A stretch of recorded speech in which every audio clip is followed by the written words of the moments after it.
বিসমিল্লাহির রহমানির রহিম।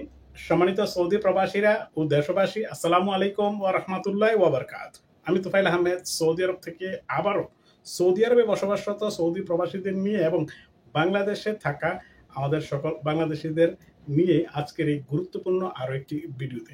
সম্মানিত সৌদি প্রবাসীরা এবং বাংলাদেশে থাকা বাংলাদেশিরা যারা সৌদি আরবের সাথে বিভিন্ন বিষয় রিলেটেড, আপনারা গত কয়েকদিন ধরে একটা নিউজ দেখছেন যে সৌদি আরব থেকে বাংলাদেশিদেরকে ধরে ধরে জোর করে দেশে পাঠিয়ে দিচ্ছে।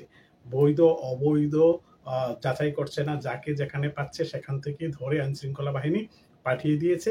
সেটা হচ্ছে গত কয়েকদিন আগে বাংলাদেশ থেকে একটি মিছিলে সৌদি আরবের প্রিন্সকে অবমাননার করার কারণে এমন একটি নিউজ সোশ্যাল মিডিয়ায় ভাইরাল হয়েছে এবং সোশ্যাল মিডিয়ায় অনেক ভিডিও আপনারা দেখেছেন যে ভিডিওতে সৌদি আইন শৃঙ্খলা বাহিনীর অভিযানের কিছু ভিডিও পোস্ট করে তারা সেটা প্রমাণ দেওয়ার চেষ্টা করছে।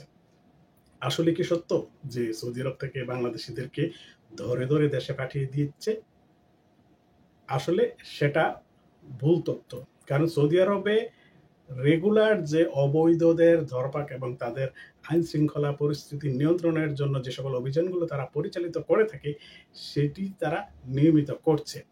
কিন্তু কিছু মানুষ তাদের ফেসবুকে গুজব ছড়াচ্ছে কিংবা সোশ্যাল মিডিয়াতে গুজব ছড়াচ্ছে, সেই পুরনো ভিডিও কিংবা সাম্প্রতিককালেরও কিছু ভিডিও দিয়ে তারা গুজব ছড়াচ্ছে।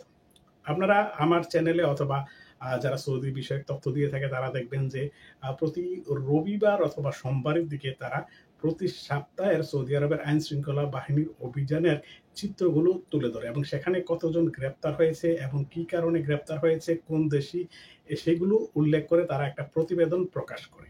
কিন্তু আজকে শুক্রবার, অথচ গত কয়েকদিন ধরে বৃহস্পতিবার, বুধবার, মঙ্গলবার থেকেই তারা এই নিউজগুলো প্রচার করছে, এই ভিডিওগুলো প্রচার করছে।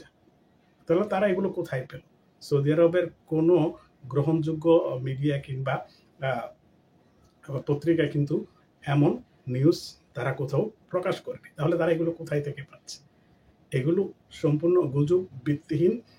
তবে আইন শৃঙ্খলা পরিস্থিতি নিয়ন্ত্রণের জন্য সৌদি আইন শৃঙ্খলা বাহিনী সবসময় কঠোর অবস্থানে থাকে।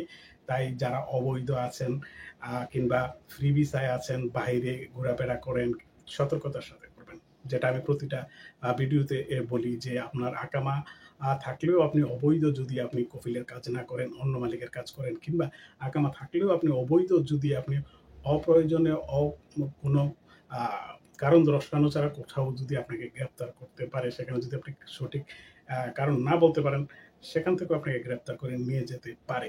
এতে করে আপনি আইন শৃঙ্খলা বাহিনীকে দোষারোপও করতে পারেন না কিংবা বাংলাদেশ দূতাবাসকে আপনারা দোষারোপ করতে পারেন না, কারণ তারা আপনাকে বিশ্বাস পাওয়ার পূর্বে যে সকল শর্তগুলো দেওয়া আছে এবং সৌদি আরবের আইন এবং সবকিছু মেনে চলার জন্য তাগিদ দিয়ে থাকে।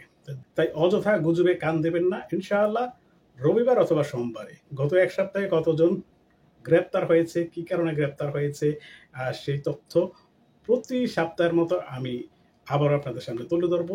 সবাই ভালো থাকুন, সুস্থ থাকুন, নিরাপদে থাকুন। আল্লাহ হাফেজ। আসসালামু আলাইকুম ওয়া রাহমাতুল্লাহি ওয়া বারাকাতুহু।